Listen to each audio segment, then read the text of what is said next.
মিতা চক্রবর্তী আমাদের পরবর্তী বক্তা। সারি কি 26-এর ভোটের নির্ণায়ক? কি বলবে কংগ্রেস? আমরা শুনবো। মিতাদি পোডিয়ামে যাচ্ছেন, আপনার সময় শুরু এখন। নমস্কার এবং শুভ সন্ধ্যা। পৃথিবীর বৃহত্তম গণতান্ত্রিক দেশ ভারতবর্ষ। আমরা খুব গর্বের সাথে বলি we are the largest democracy in the world. কিন্তু সেই গণতান্ত্রিক দেশে নির্বাচন যখন গণতন্ত্রের উৎসব হওয়া উচিত, তখন বিগত কয়েক বছরে আমরা কি দেখলাম? এসআইআর শুরু হওয়ার আগে একটু মনে করে দেখুন, হরিয়ানার নির্বাচন, যে নির্বাচনে একটি সুন্দরী ব্রাজিলিয়ান মডেলের ছবি 22 বার এলো হরিয়ানার voter তালিকাতে।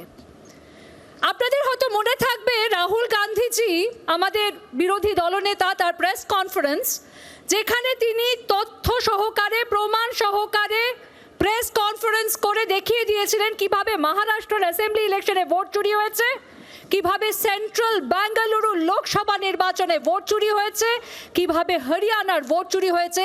By the way, হরিয়ানাতে BJP, যারা এখন শাসক দল, এবং ইন্ডিয়ান ন্যাশনাল কংগ্রেসের সর্বসাকুল্যে ভোটের মধ্যে ব্যবধান ছিল 18,000 ভোট, এবং তার থেকে বেশি ভোট চুরি হয়েছে। কোথাও কিন্তু election commission of India ECI এসে গিয়ে বলতে পারলো না এই ডেটা ভুল, এই ডেটা খণ্ডিত করছি আমরা, এটা আমাদের ডেটা নয়, এটা আমাদের ওয়েবসাইটের ডেটা নয়। একটাও কেস স্টাডি, একটাও ডেটা পয়েন্টারকে খণ্ডন করতে পারেনি election commission of India.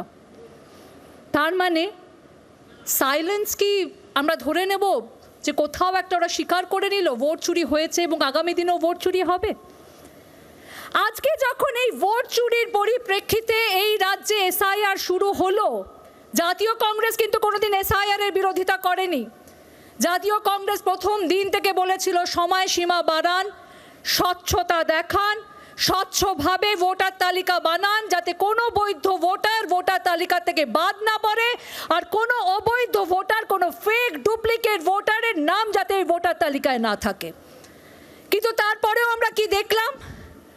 SIR এর পরে যখন এসআইআরকে আনা হলো, বিজেপি তার ভীষণ ভালো প্যাকেজিং করে আনলেন।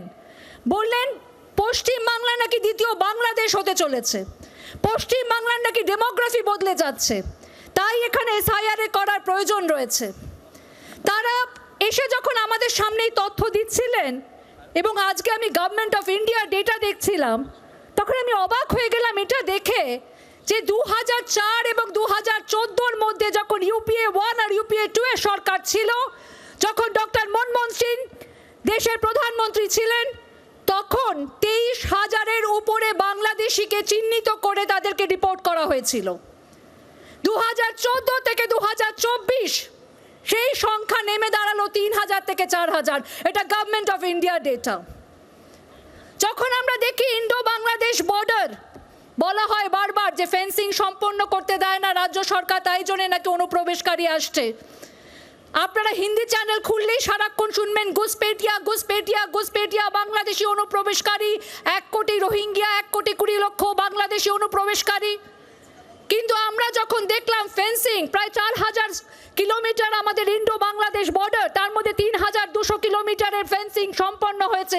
সেই 3,200 কিলোমিটারের মধ্যে 2,600 কিলোমিটারের ফেন্সিং সম্পন্ন করেছে ইউপিএ 1 এবং ইউপিএ 2 এর সরকারের সময়। অর্থাৎ কাজ করব আমরা, কিন্তু রাজনৈতিক ইস্যু বানাবে বিজেপি। কারণ বিজেপি এই সমস্যার সমাধানই চায় না।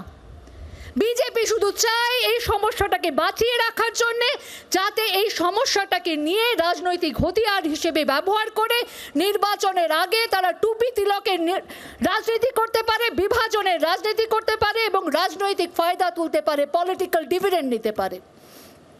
আজকে যখন আমরা দেখছি এসআইআর এর মধ্যে 60 লক্ষ মানুষ বাদ গেছে বা আন্ডার রিভিউ রয়েছে, সেই আন্ডার রিভিউ লিস্টের মধ্যে 18 লক্ষ মানুষ মালদার থেকে, 11 লক্ষ মানুষ মুর্শিদাবাদ থেকে।